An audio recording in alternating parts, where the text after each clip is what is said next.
1 sempat menyampaikan bahwa sebagai Gubernur Jawa Barat akan memindahkan pusat pemerintahan dari Gedung Sate di Bandung ke Tegal Luar, tapi tidak jadi. Kemudian baru-baru ini Kang Emil juga bilang, atau pasangan nomor 1 menyampaikan bahwa akan memindahkan Balai Kota dari Jakarta Pusat ke Jakarta Utara.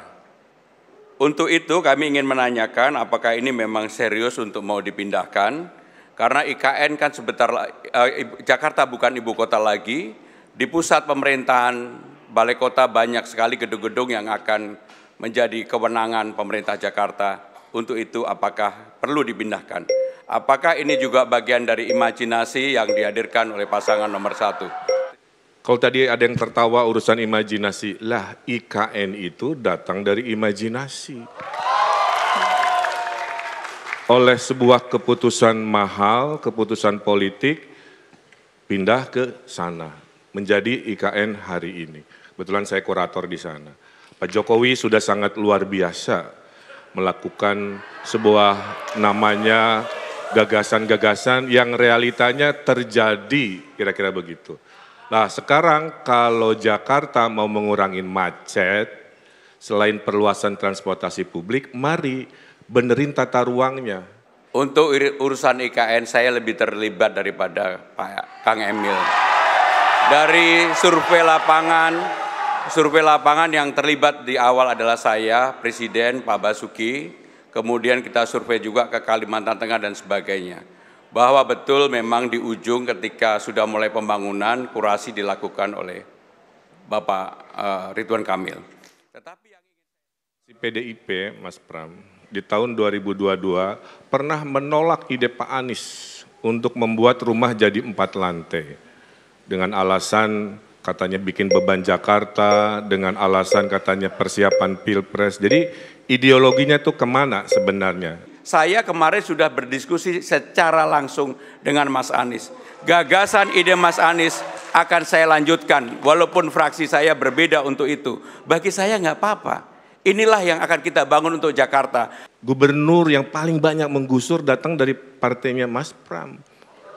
Pak Ahok itu menggusur 113 kasus penggusuran, CNN April 2016, dan menurut JJ Rizal, gubernur paling brutal penggusurannya adalah Pak Ahok dari partainya Mas Pram dan Bang Dul. Terima kasih. Malam ini saya didampingi oleh Ahoker dan Ana Abbas.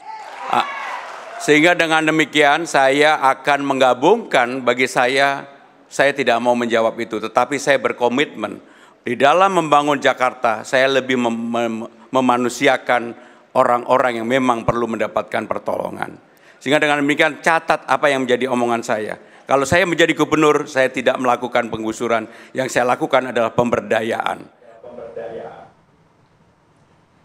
Anda kembali di Apa Kabar Indonesia Pagi pemirsa, dan kita saksikan bersama-sama tadi highlight dari debat pamungkas Pilkada DKI Jakarta pada hari Minggu kemarin. Saling serang, itu catatan dari redaksi tim Apa Kabar Indonesia Pagi terkait dengan debat yang berlangsung panas pada hari Minggu kemarin. Memang masing-masing paslon ini menampilkan strategi komunikasi verbal maupun non-verbalnya untuk tentunya saja menarik simpati pemilih yang menjadi kesempatan terakhir. Karena ini adalah debat pamungkas, tapi kita tidak akan membahas terkait dengan gaya dan ekspresinya ya, karena ada ahlinya yang bersama kita. Sudah ada Ibu Monika Kumalasari, ahli mikroekspresi. Selamat pagi, Monika. Mbak Monika, Assalamualaikum. Dan nanti juga ada Bang Effendi Gosali masih di jalan menuju ke sini, pakar komunikasi politik. Kita akan juga melihat bagaimana gaya komunikasi politik dari masing-masing paslon. Nah, kita langsung ke Mbak Monika. Mbak Monika, bagaimana Anda melihat ekspresi dari masing-masing paslon di debat pamungkas kemarin ini? Oke. Jadi kalau yang kita baca di netizen itu mengatakan bahwa rivalitasnya tuh kurang ngegas gitu ya. Nah, itu yang dibaca oleh mata awam gitu ya. Nah,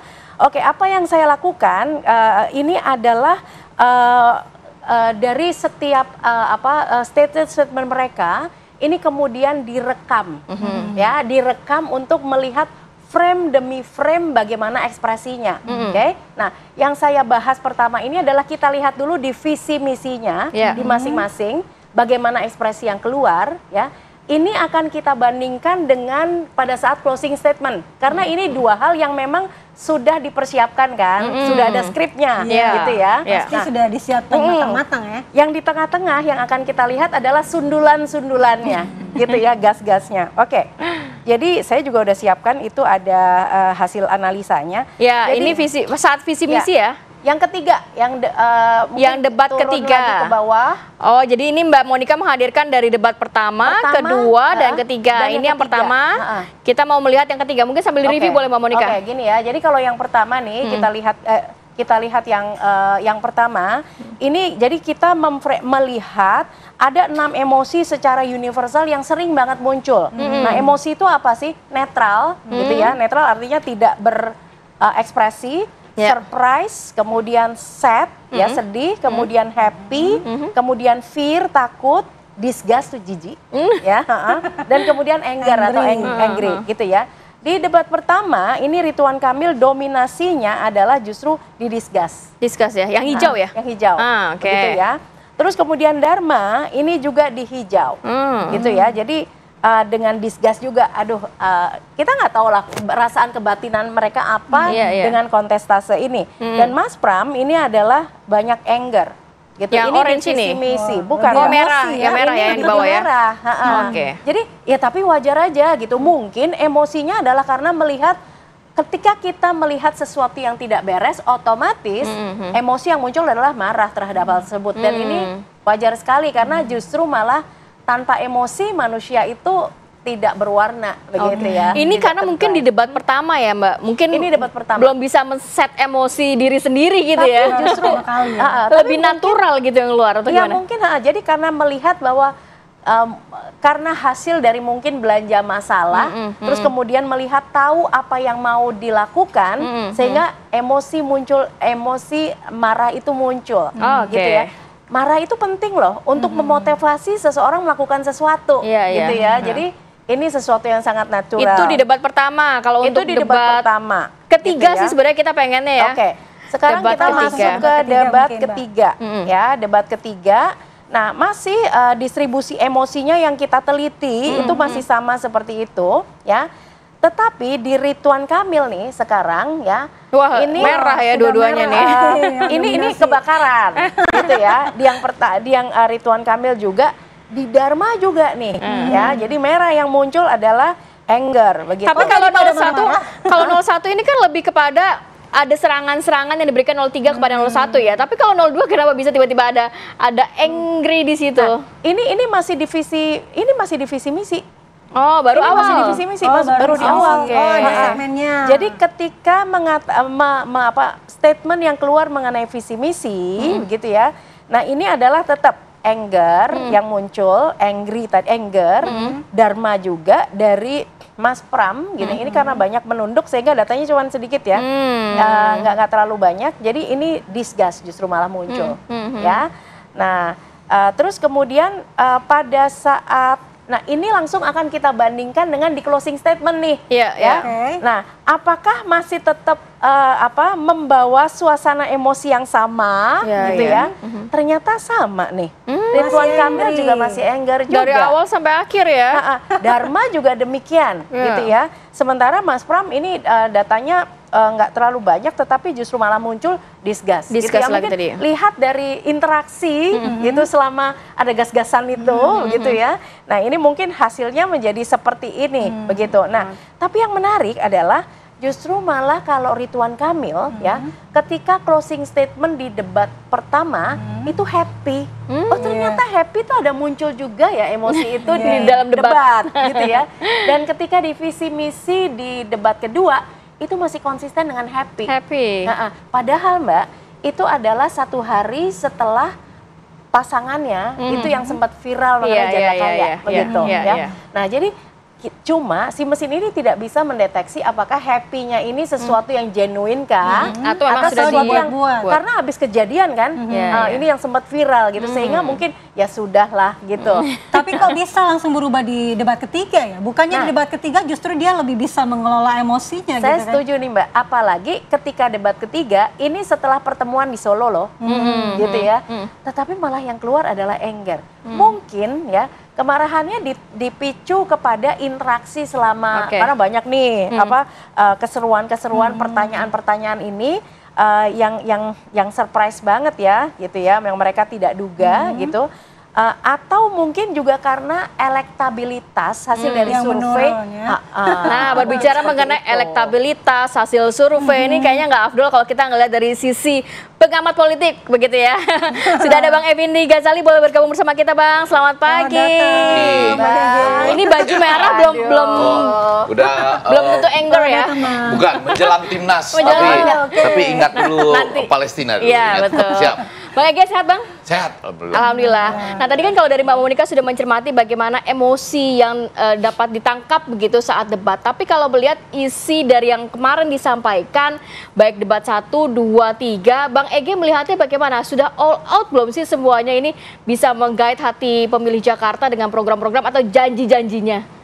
Ya, komunikasi politik modern, apalagi 5 tahun belakangan, baik di Pilpres kita, pemilu Amerika Serikat, dan pilkada ini, kata kuncinya algoritma rasa, algoritma rasa, algoritma rasa. 3 kali saya ulang. Jadi, kemarin itu di debat terakhir menurut saya memang sudah puncak dari ketiga pasangan ini, dimana kalau boleh saya singkat, saya mengatakan yang sebelah kanan berarti ya, pasangan 3 itu, semakin menyala, ya semakin menyala, bahkan Jakarta sangat, menyala, ya. iya semakin menyala, sangat terlihat pada mulai statement awal yang begitu rinci, cepat sampai closing statement ya pernyataan penutupnya yang seperti mau apa aja ada, gitu. Mau ini ada, mau ini ada, mau ini ada, Sudah menyiapin peluru ya. Enggak, sudah seperti agak nggak ribet dah bercanda gitu kan.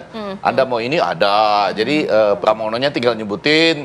Dul Yang tinggal closing nyemes, tambahkan, tangtung, ya. tangtung, tangtung. Nah, pasangan nomor 1, Ridwan Kamil dan Suswono itu menurut saya semakin baik pada debat terakhir itu ya. Apa yang dilihat semakin baiknya? Kecuali Mas Suswono yang masih agak yang masih agak tegang. Nggak tahu saya bagaimana kajian emosi. Ridwan Kamil mulai keluar dari dirinya ing ada loh gitu-gitu ya. Jangan lupa itu dan kemudian ada bagian-bagian ya menurut saya akan banyak dicontoh oleh berbagai kepala daerah dalam rangkaian debat yang belum habis nih. Nanti bisa habis tanggal 23 kalau nggak salah. Apa itu ketika dia menyatakan, "Hei, waktu saya menjabat dulu semuanya sebetulnya sudah bagus. Begitu diganti sama PLT, coba Anda bayangkan kalau Anda bikin sesuatu yang bagus, lalu PLT-nya waktu ada pertanyaan kan dari Darmakun tentang Ciamplas teras ya. Dan kemudian juga mengenai apa itu waduk-waduk dan lainnya itu dia mengatakan waktu saya dulu bagus. Sama seperti Mas Anies waktu menjadi gubernur bagus. Begitu ditangani oleh PLT-nya kalau itu nggak dilanjutkan atau nggak lebih bagus, jangan salahin saya dong, kurang lebih begitu ya. Itu kan keluar betul. Juga dia menekankan pada kalau Ridwan Kamil itu yang menarik adalah konsep keadilan. Adil sosial, adil lingkungan, dan kemudian adil secara ekonomi. Termasuk dia mengatakan, hei ada bagian-bagian yang itu tuh teknologis, ada bagian-bagian yang memang planologi gitu ya. Nggak bisa Anda langsung saja seperti apa. Nah pasangan yang di tengah, iya perjuangannya menurut saya sudah maksimal. Jangan diketawakan. Tapi Ini sebagai independen Ya. adalah perjuangannya sudah maksimal. Segala macam cara dilakukan semacam bagus loh, beton berpori, pipi monyet misalnya ya. Kalau pipi monyet, Saya jadi belajar tuh bahwa makan disimpan di ini ya. Sebelumnya saya nggak membayangkan itu. Pipi atau pipe? Pipi monyet. Pipi monyet. Melang pipi Ya, monyet. ada istilah Jadi kalau baru. monyet makan disimpan di pipinya. Iya, beton berpori, kemudian juga banjir adalah anugerah. Saya mula-mula agak terkejut juga, banjir adalah anugerah. Tapi bagaimana mengelola banjir maksudnya? Pada bagian lain, sayangnya menurut saya mereka agak banyak tetap berkutat, terutama calon gubernurnya pada istilah. Ada 2 istilah yang membuat 2 pasangan lainnya langsung berbalik muka gitu ya. Yang pertama itu tentang COVID lagi ya. COVID sebagai konsisten konspirasi. Iya ya, COVID sebagai strategi global untuk menjatuhkan Indonesia dan bahkan menyebabkan kerugian di daerah-daerah. Waktu menyebut itu Pram agak ingat, ini COVID lagi nih gitu ya. Kemudian waktu menyebut revolusi industri, itu Ridwan Kamil, revolusi industri lagi gitu. Bang Ege, adakah salah satu paslon yang menunjukkan diferensiasi? Dalam arti di kali ini benar-benar berbeda nih dengan 2 paslon lainnya? Oh, enggak ya? berbeda. Saya cuma ingin menunjukkan ini final, di mana kemudian serangan-serangan memang berarti. Serangan yang paling kuat menurut saya justru dari Ridwan Kamil. Ketika dia menyatakan, hey, yang paling brutal melakukan penggusuran itu Ahok loh. Dan itu dari partainya ada loh. Yang nomor 3 nih, gitu ya. Itu menurut saya sangat berarti bagi, ya gimana Andi? Terkait dengan saling serang ini Bang Ege, memang masing-masing paslon kita lihat juga berdasarkan dari pengamatan masyarakat pasca debat mengatakan bahwa saling serang diutamakan di debat pamungkas kali ini. Apakah substansinya juga masih kelihatan muncul Bang? Selain saling serang aja di debat ketiga ini? Tahan dulu Bang Ege. Kita sambung lagi nanti ya. Saya sudah nyaris menyerang. Kita akan sambung lagi di segmen berikutnya, tetap bersama kami. Kembali di Apa Kabar Indonesia Pagi, kita akan lanjutkan ke Bang Ege terlebih dahulu sebelum nanti akhirnya ke Mbak Monica. Bang Ege tadi kan sempat terputus, gaya komunikasi dalam debat saling serang tidak hanya dipakai di Indonesia, tapi di pemilu-pemilu negara lain juga. Tapi khawatirnya hanya saling serang, kemudian menyerang pribadi, substansinya jadi dilupakan. Bagaimana Anda melihat di debat pamungkas kemarin, Bang? Oh, kalau di Jakarta kemarin yang pamungkas menurut saya substansial.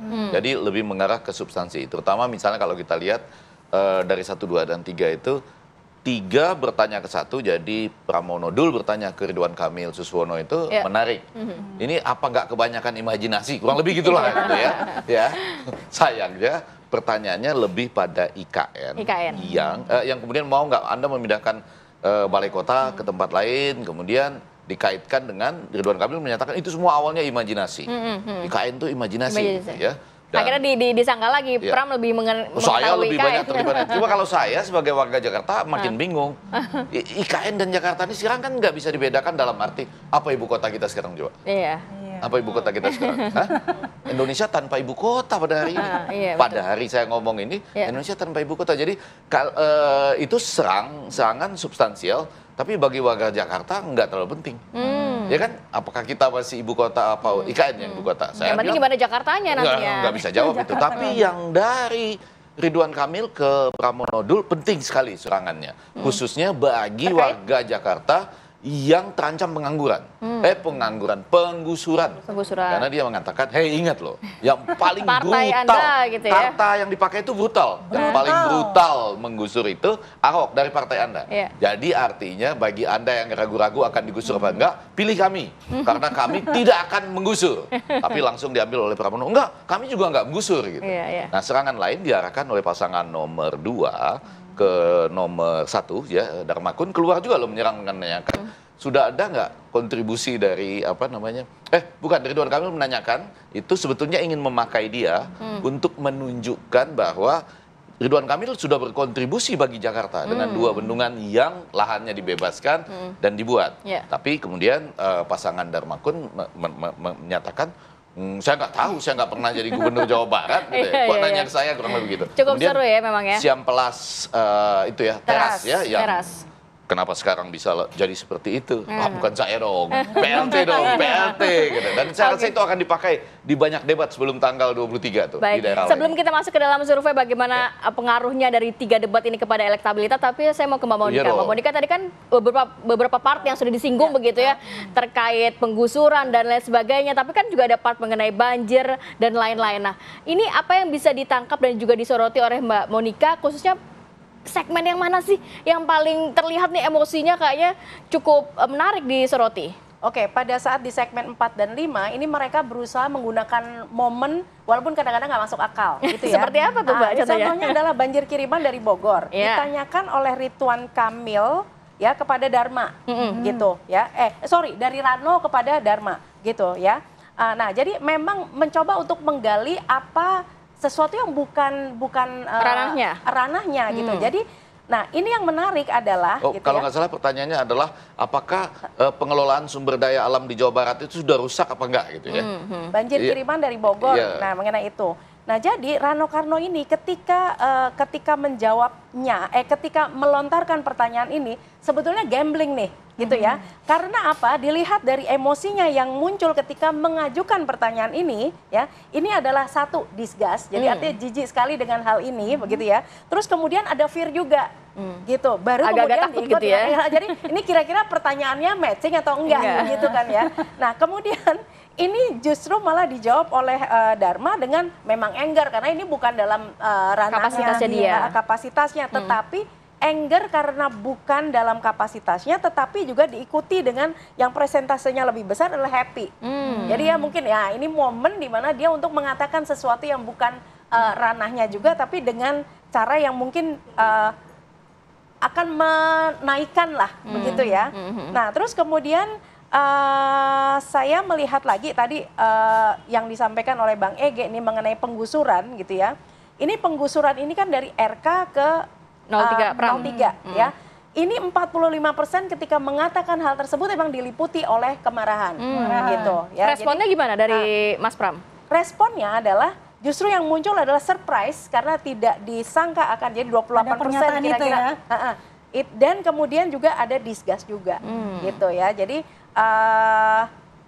beragam emosi ini kemudian perframing ini menghasilkan kalau di dalam debat di closingnya gitu ya Mbak, ini adalah di 01 sama 03, 02 ini konsisten banyak muncul anger ya, tetapi justru kalau di 03 ini adalah surprise. Tidak disangka-sangka. Tidak disangka-sangka. Nah ini kan sehubungan dengan kondisi kebatinan seseorang, apakah surprise akhirnya 3 kali ini bisa dilewati begitu ya.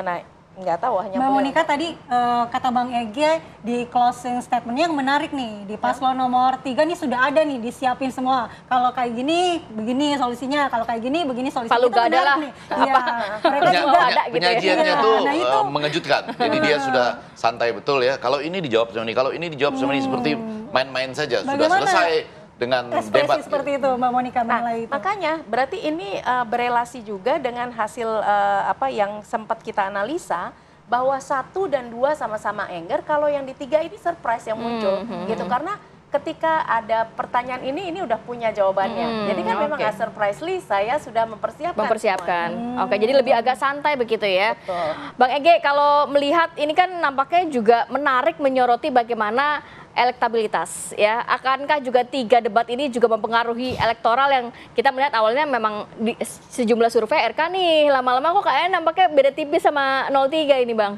Ya, di Jakarta menjadi menarik ya, survei saling ada yang menafikan, ada yang mengundurkan diri dan lain-lain sebagainya lah. Ya. Ini babak baru dalam dunia elektabilitas kita. Tapi kembali saya mengingatkan, mungkin TV One, saya waktu itu ada di situ, yang paling pertama mengumumkan siapa yang menang di Pilkada Jakarta 2017. Ya. Saya ingat betul 1431, saya ada di Pulau Gadung, sebelah kanan Quick ada count ya waktu itu ya? Ya, 1431 ya, Burhanuddin Muqtadi di kanan, EF Saifullah Prato di kiri, ada pembawa acaranya Indriarto masih waktu itu, dan setelah baru masuk 35%, quick count, ditanyakan ada yang berani memprediksi, saya berani mengatakan Jakarta punya gubernur baru 2017. Nah, ada 4 poin pada waktu itu ya, menyangkut elektabilitas. Yang pertama pasti pesona dari pasangan calon kepala daerah dan calon wakilnya. Yang kedua kerja dari mesin-mesin Partai. Yang ketiga, di Jakarta khususnya ulama juga menentukan pada waktu itu FPI dan teman-temannya ya, banyak lagi lah yang lain. Kemudian Jackmania, Anda suka atau tidak suka, itu angkanya kurang lebih 2,5 juta. 4 faktor itu juga menentukan di 2024 kah? Kalau ini iya, dalam konteks 4 faktor ini, menurut saya sudah menemukan algoritma rasanya. Sekali lagi, Algoritma rasa apa sih Bang sebenarnya? Itu artinya gini, orang itu lepas dari melihat ini, membaca, kita jalan ke sini aja banyak poster, lalu mungkin ada sesekali dengar kampanyenya, debat dan lain-lain, menimbulkan sebuah perasaan nih. Sekarang ini bukan lagi rasionalitas itu berpadu, tapi ujungnya kan perasaan. Mau datang ke TPS apa enggak, milih apa enggak gitu. Semakin banyak era media sosial, semakin banyak perasaan yang main. Isinya makin kacau loh sebetulnya gitu ya. Nah, saya mau mengatakan 4 ini tetap bermain, tapi yang paling menarik riset kami ya, kualitatif di banyak daerah itu jelang pilkada, yang mau menerima sesuatu untuk menentukan pilihannya di banyak daerah di Indonesia itu 90% sekarang. Yang mau menerima sesuatu. Menerima. Untuk kemudian mengubah atau menentukan pilihannya. 90%. Cukup besar ya, sangat besar berarti. Besar. 90%.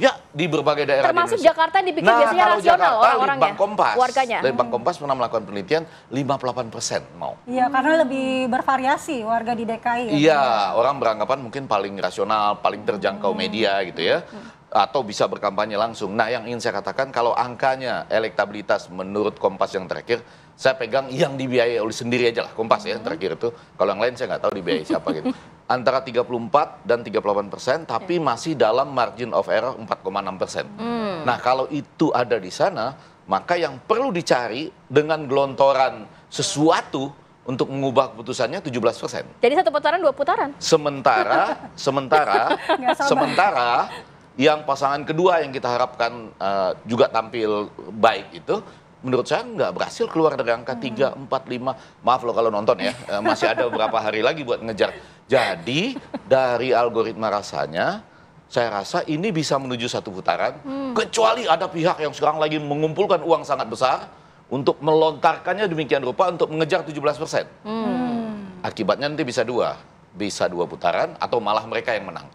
Sekali lagi karena angka 34 dan 38% ini mungkin bergerak sedikit ya ke atas, tapi itu masih sangat rawan dengan 58% yang siap menerima sesuatu untuk menentukan pilihannya di Berarti harus Jakarta. ada strategi untuk segera mengejar ketertinggalan. Bukan cuma itu, untuk mengingatkan para pemilih. Saya ingat betul di tahun 2017 dulu kita pernah keluar dengan semacam slogan, kalaupun Anda terpaksa nerima ini, nerima itu, jangan pernah gadaikan iman pada waktu itu.